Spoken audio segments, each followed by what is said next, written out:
Ça y est, c'est déjà la fin de cette saison 1 de Jujutsu Kaisen. Il faut dire qu'on a eu tout ce qu'on aime dans Jujutsu Kaisen. Une animation au top, de la musique vraiment bien placée. En plus, t'as un éclair noir. Alors qu'est-ce que tu demandes de plus?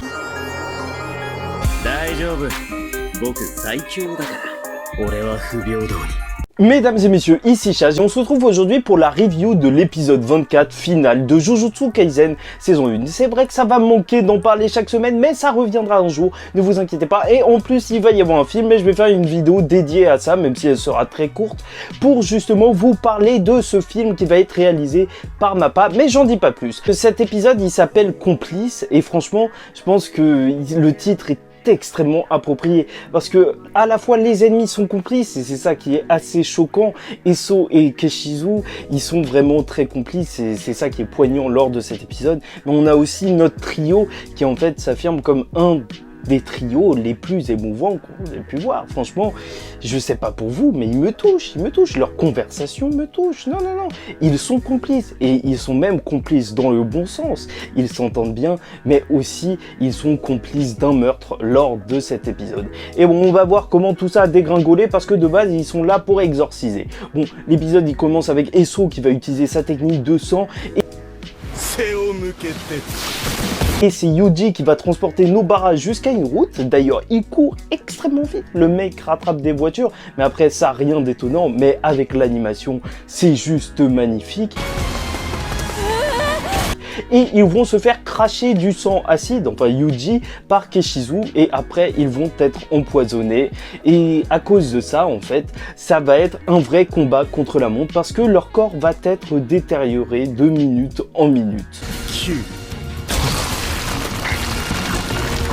Et à partir de là, le combat, il va prendre une tournure assez simple, c'est qu'ils vont devoir essayer de forcer les deux frères fléaux bizarroïdes à justement annuler leur technique. Et c'est là qu'on va voir l'explication sur ces bonhommes. Ces bonhommes, parce que c'est assez difficile de les appeler fléaux, parce que c'est pas vraiment des fléaux, et c'est pas vraiment des humains non plus. Pourquoi? Parce que, voilà, l'histoire, c'est que ces frères sont issus d'une mère qui, il y a très longtemps, pouvait, elle, avoir des enfants avec un fléau, et ça, c'est archi chelou. Elle a eu un enfant qui a disparu et ensuite qui est mort, et Notoroshi Kamo qui est très important puisque il est considéré comme la honte des trois grands clans et en même temps il a fait des expériences un petit peu cheloues avec elle. Il a avorté 9 bébés qu'elle aurait dû avoir et ces bébés sont devenus des reliques de classe S et voilà d'où viennent ces enfants. C'est pour ça peut-être qu'il maîtrise le sang. Bah oui, le clan Kamo c'est le sang, mais surtout ces fœtus avortés ont des pouvoirs assez spéciaux et ils ont été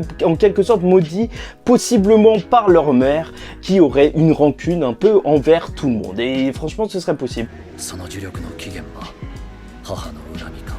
Et ce qui est assez touchant, c'est qu'ils se considèrent vraiment comme des frères. Là, c'est pas juste des ennemis random comme ça, des fléaux qui ne pensent qu'à eux. Non, pas du tout. Et c'est ça qui va être poignant durant tout l'épisode. Les larmes d'Esso et même juste ce petit bout de flashback où tu vois que Shozo, leur grand frère, il leur expliquait que voilà, ils allaient travailler avec Mahito parce que en soi, Mahito leur a donné un corps, mais ils sont pas du tout dans le clan des fléaux. Enfin, ils vont les rejoindre juste parce qu'ils trouvent qu'il y a plus d'intérêt à être avec eux. Sauf qu'au fond, ils resteront toujours soudés, les trois ensemble.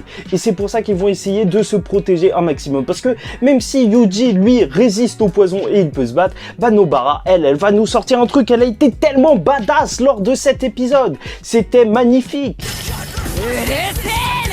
Franchement, je suis sûr que maintenant, il y a énormément de fans de Nobara. Sa technique vaudou, vu que là, elle était amplifiée par le fait que, voilà, elle avait même pas juste un morceau de corps, non. C'était la technique de Eso qui était à l'intérieur de son corps et de Keshizu, qu'elle pouvait justement lier à son vaudou et à leur sang, en fait, qui était présent en elle. Et c'est pour ça qu'elle leur a fait d'énormes dégâts pendant que Yuji était en train d'attaquer. Et quand ils ont commencé à envoyer la patate, parce que elle aussi, elle a réussi à se donner la force de bouger. Quand le combat a réellement commencé, bah là, l'animation, elle s'est enflammée. Et en plus, les OST, mais c'était tellement bien placé. Et je te disais que justement ces ennemis c'était assez poignant la manière dont on montrait leur lien fraternel. Bah voilà, Eso quand il a enlevé sa technique, il l'a pas fait comme ça. Il aurait pu peut-être gagner sur le long terme, mais il a enlevé son sort de décomposition. Pourquoi? Parce qu'il voulait juste aller aider son frère. Et il l'a fait même juste inconsciemment. Sauf qu'au final, ils se sont pris un Black Flash. Et certes, il était magnifique parce qu'il y a eu un jeu de tempo avec la musique et Nobara et Yuji et le Black Flash. C'était magnifique, les éclairs noirs. C'était trop beau. Mais il doit le regretter amèrement parce que dans tous les cas, Nobara a eu raison de son frère. Et certes, elle avait l'air super forte et super flippante. C'est vrai que limite, c'était elle qui avait l'air de l'ennemi quand elle a tué Keshizu. Et même qu'elle lui a dit que bientôt son frère le rejoindrait.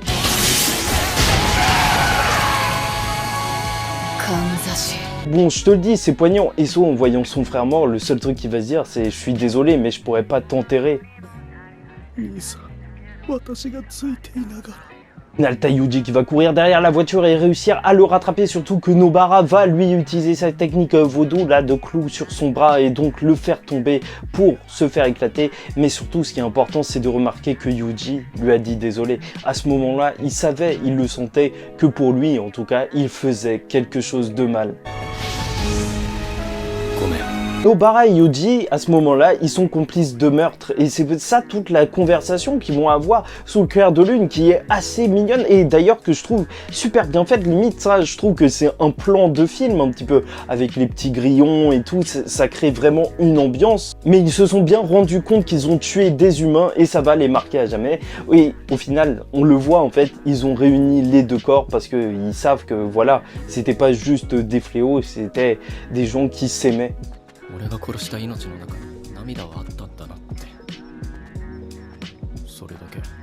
Au final, c'est vraiment Yuji et Nobara qui se sont rapprochés lors de cet épisode. Nobara qui s'est révélée être une extrêmement puissante combattante, mais aussi Megumi en fait. Même si Megumi, c'était pas durant cet épisode, durant les précédents épisodes, quand il a commencé à expliquer tout ce qui était arrivé à sa sœur, à Yuji et Nobara, ça y est, les trois personnages sont plus liés que jamais. Malgré cette fois où Sukuna a quand même réussi à manger un doigt,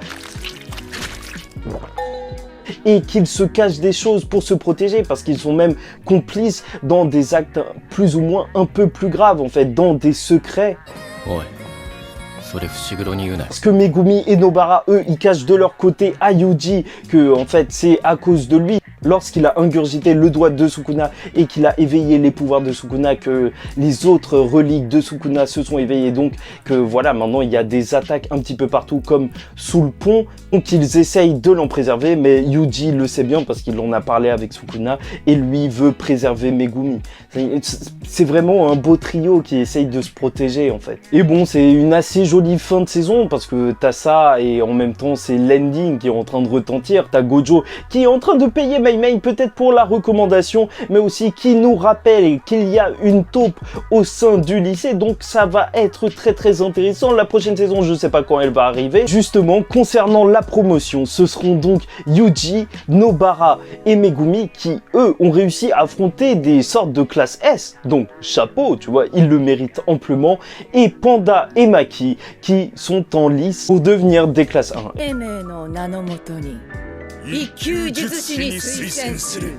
Et après, je te parle pas du petit plan de fin où ils sont en train de tenir les sacs de Nobara. Enfin, Yuji est en train de tenir les sacs de Nobara et après ils s'en vont pour une nouvelle mission de Gojo. Mais voilà, l'histoire continue, ça va continuer. Bref, voilà, je voulais vous dire que c'était un plaisir d'avoir suivi cette saison avec vous et qu'on suivra la prochaine et même les films. N'hésitez pas à rester abonné, hein, il y aura toujours des infos sur Jujutsu Kaisen. Et d'ailleurs, si vous voulez lire les scans, il faut commencer au chapitre 64. Ça y est, ça au moins c'est dit. N'oubliez pas, chapitre 64. Notez-le quelque part si vous voulez. Voilà, maintenant vous avez le choix. Vous pouvez lire ou pas. De toute façon, on parle des scans chaque semaine sur la chaîne et on parlera des épisodes plus tard. Mais bon, bref, voilà. N'hésitez pas à commenter, me donner votre avis justement sur ce dernier épisode. Est-ce que vous avez ressenti de l'émotion, même pour ces ennemis, Keshizu et Eso, parce que moi, j'en ai ressenti, comme vous avez pu le voir. N'hésitez pas à liker, à commenter, et je vous assure en réalité que ce combat, en fait, il me fait une sensation toute particulière parce que l'auteur nous a fait une SNK. Là, en fait, plus tard, peut-être dans la saison 3 ou je sais pas quoi, quand tu reviendras à cet épisode, tu auras des feelings. Genre, moi, je sais pas, ça m'a rendu toute chose. Je sais pas comment te l'expliquer sans te spoiler, mais je me suis senti vraiment très très triste en fait en regardant cet épisode. Et je pense que tous ceux qui ont lu les scans aussi. Bref, voilà tout pour moi. De toute façon, il y aura une vidéo, je ferai un post YouTube pour vous demander quelles étaient vos scènes préférées et je vais essayer de classer ça pour essayer de se faire un mini best-of de cette saison 1 de Jujutsu Kaisen qui a vraiment été excellente. Franchement, je tiens à remercier le studio Mappa. Même si vous ne m'entendez pas, merci à vous. Et voilà, bref, en attendant la semaine prochaine et possiblement cette vidéo, si elle arrive la semaine prochaine ou peut-être la semaine d'après, demain il y a une vidéo spéciale sur Gojo Satoru, une explication de ses pouvoirs et vous inquiétez pas, je préviens quand ça spoil, vous faites comme vous voulez si vous voulez suivre. Donc portez-vous bien et je vous dis ciao tout le monde et paix sur vous.